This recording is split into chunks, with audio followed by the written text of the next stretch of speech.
வருஷம் அவர் கூட இருந்தவன், நான் எப்படி உணர்வு இல்லாமல் இருக்குமா? ரஜினி சாரை பற்றி யாராவது இதில் எது பேசினாலும் உங்கள் சார்பாக நான் கேள்வி கேட்பேன். ஒரு அற்புதமான மனிதர் ரஜினி சார், அதில் எந்த மாற்றமும் யார் சொன்னாலும் நான் ஏற்றுக்க மாட்டேன். அவர் பயந்தாங்கோலி கிடையாது, போராட்ட குணமுடையவர். இல்லைன்னா அன்றைக்கெலாம் நிறைய பேர் எதிர்த்து குரல் கொடுத்த மனிதர். அவரெல்லாம் போராட்ட குணமுடைய மனிதர். அப்படிப்பட்ட தைரியசாலாம் நீங்கள் பார்க்கவே முடியாது. பப்ளிக்காக எனக்கு நீங்கள் எந்த எண்ணத்துல பேசுறீங்க?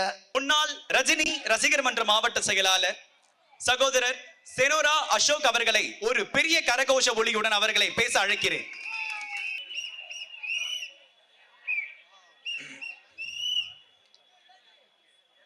முதல் பொதுக்கூட்டம், அரசியல் பொதுக்கூட்டம் இது.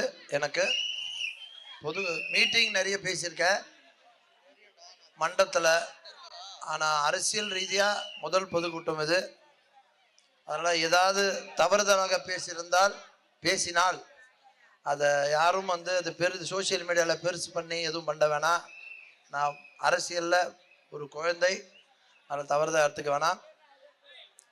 பொதுவாக நான் இங்கே வந்த காரணமே ஒரு காரணத்துக்காக தான் இங்கே வந்தேன். இல்லைனா எனக்கு இங்கே இல்லை, ஒரு விஷயம் பேசணும் தான் வந்தேன்.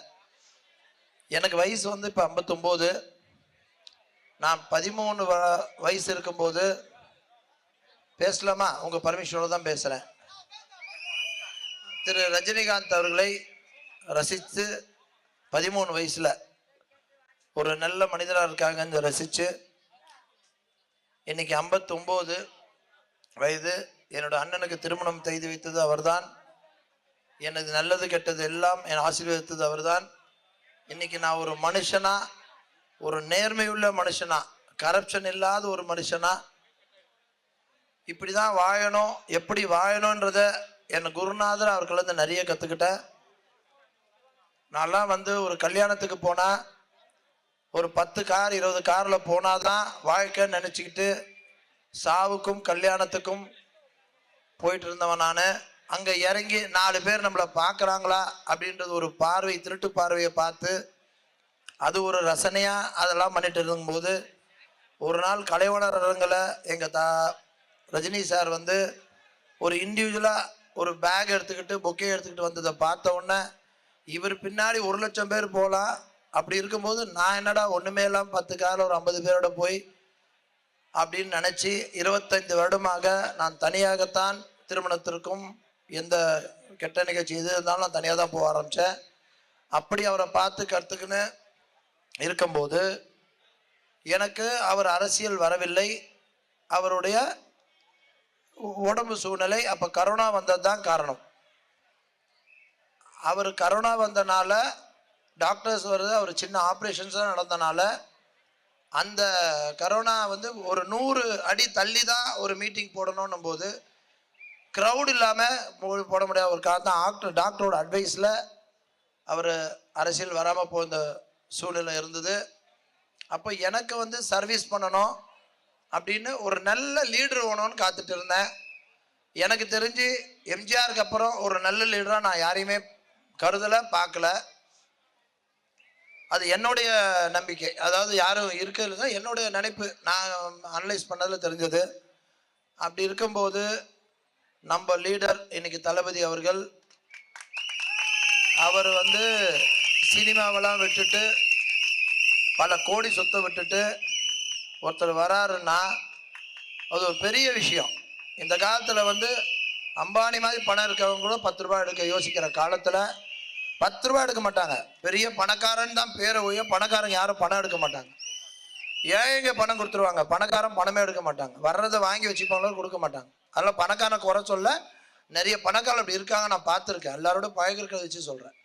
அப்படி இருக்கும்போது பல கோடி, 500 கோடி 300 கோடி சொத்தை விட்டு இன்னொரு 20 வருஷம் 30 வருஷம் ட்ராவல் பண்ணுற மனிதர் வராரு. ஏன் வராருன்னு அப்சர்வ் பண்ண ஆரம்பிக்கும் போது, என்னோட மனைவி என் லீடர் கூட படித்தவங்க, அந்த அம்மா நிறைய சொல்லுவாங்க அவரை பற்றி. சின்ன வயசு எப்படி இருப்பார், அப்படி இருப்பார், டிசிப்ளின் இருப்பார்லாம் என் பொண்டாட்டி சொல்லும்.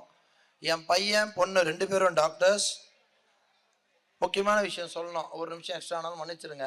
ஏன்னா இது 45 வருஷம் அவர் கூட இருந்து வந்த விஷயம், அதனால் சொன்னால் புரியும்.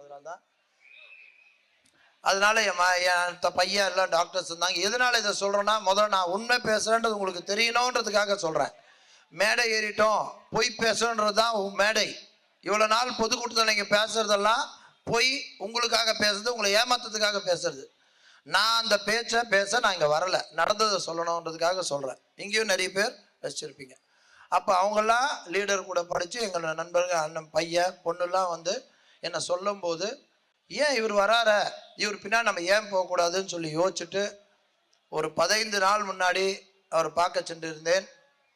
அதுக்கு முன்னாடி நம்ம ஆதவர்ஜுன் சார் வந்து எனக்கு ஒரு 12-13 வருஷமாக தெரியும். பேஸ்கெட்பால் அசோசியேஷனில் அவர் பேஸ்கெட்பால் பிளேயராக ஒரு ஏழ்மையான குடும்பத்திலேருந்து ஒன்றுமே இல்லாமல் வந்தவர். அது அவர் நான் பேசலாமா என்னன்னு தெரில, அது ஒரு காழ்ப்புணர்ச்சி ஆகிடக்கூடாது.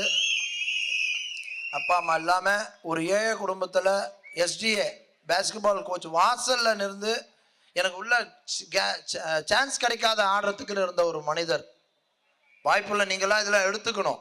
வாழ்க்கையில் ஒன்றும் இல்லை, அப்பா அம்மா நினைக்காதீங்க, இண்டிவிஜுவல் நினச்சா முடியுன்றதுக்கு ஒரே ஒரு உதாரணம் ஆதவர்ஜுன். அப்படி வந்து இப்போ நம்ம லீடர் வந்தது 2 வருஷமாக தான், 3 வருஷமாக அரசியல் வந்திருக்காரு, மக்கள் நிலையில் தான் இருந்தார். அப்போது ஆதவ் சார் எங்களை பேசும்போதெல்லாம், நான் இப்போ ரஜினி மன்ற மாவட்ட செயலராக இருக்கும்போது தலைவரை பற்றி எப்பயுமே எங்களை புகழ்ந்து பேசி, நான் தலைவருக்காக நலத்திட்டங்கள் செய்யும்போது நிறைய பணமும் கொடுத்து, அண்ணா ஏழைங்களை நல்லா இருக்க வேணா, ஏழைங்களுக்கு கொடுங்கண்ணே, புடவை வாங்கி கொடுங்கண்ணே அப்படின்னு 5000 புடவைகள், அப்போ ஸ்கூல் பேகு பசங்களுக்குன்னு வாங்கி கொடுத்து எங்கள் ரஜினி சார் மன்றம் நடத்தும் போது அவரும் ஒரு என் கூட இருந்து சாருக்காக பண்ணவர் தான் ஆதவர்ஜுன். அப்படி பண்ணுற மனிதர், எங்களை அவ்வளோ பெருமையாக பேசுகிற மனிதர். இப்போ ஒரு இஷ்யூ வந்து அன்னைக்கு போராட்டத்தில் அவர் பேசுறதா பெரிய சர்ச்சைகள் இருக்குது.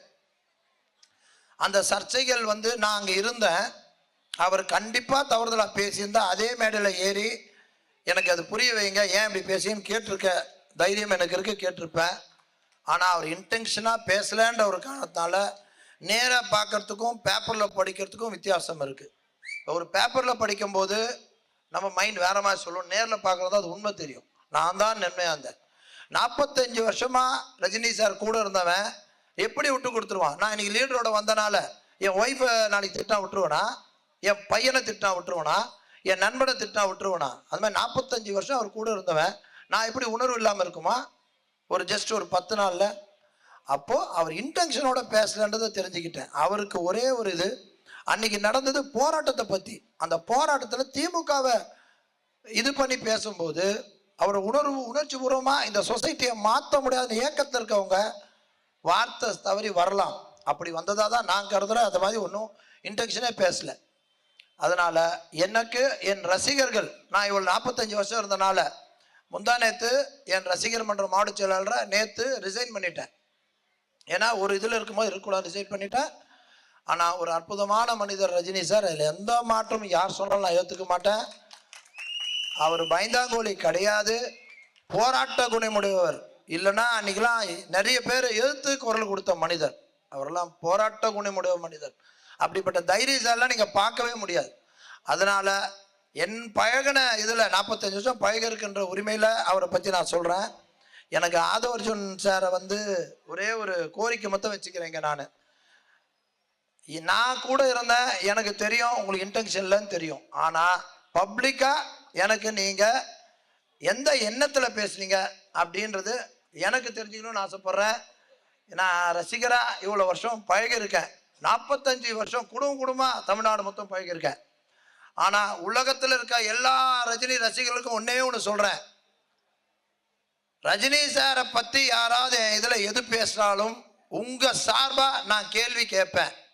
உங்கள் சார்பாக ஏன் பேசுங்கன்றது புரிய வைங்கன்னு கேட்பேன். அதனால் உலகத்தில் இருக்க எல்லா ரசிகருக்கும் சொல்கிறேன், உங்கள் சார்பாக நான் டிவிகேல இருக்கிறேன்றதை புரிஞ்சுக்கிட்டு எந்த மேற்கொண்டு எதுவும் இல்லாமல் புரிஞ்சுக்கணும்னு நினைக்கிறேன். நான் விட மாட்டேன். அதே மாதிரி எனக்கு இன்னைக்கு ஆதவர்ஜுன் சார் உங்களை தான் எனக்காக, அது எங்கள் ரசிகர்கள் ரொம்ப வருத்தப்படுறாங்க, நீ ஏதோ தப்பாக பேசுன மாதிரி.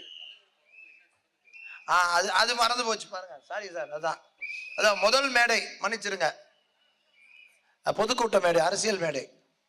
நான் வந்து 10 நாள் முன்னே பார்க்க போனேன், லீடரை பார்க்க போனேன். நான் லீடர் தான் சொல்லுவேன் அவரை. ஏன்னா ஆல்ரெடி ரஜினி சாரை தலைவர் பேசுறதுனால அந்த தலைவரை சொன்னோன்னா நல்லா இருக்காதனால தான் லீடர்னு சொல்ல ஆரம்பித்தேன். அதனால் வந்து அவர்களை போகிறேன், உள்ளே போய் உட்காந்து பேசுகிறேன். ஜாயின் பண்ணலாமா வேணாமான்னு யோசிச்சுட்டு போய் உட்காடுறேன்.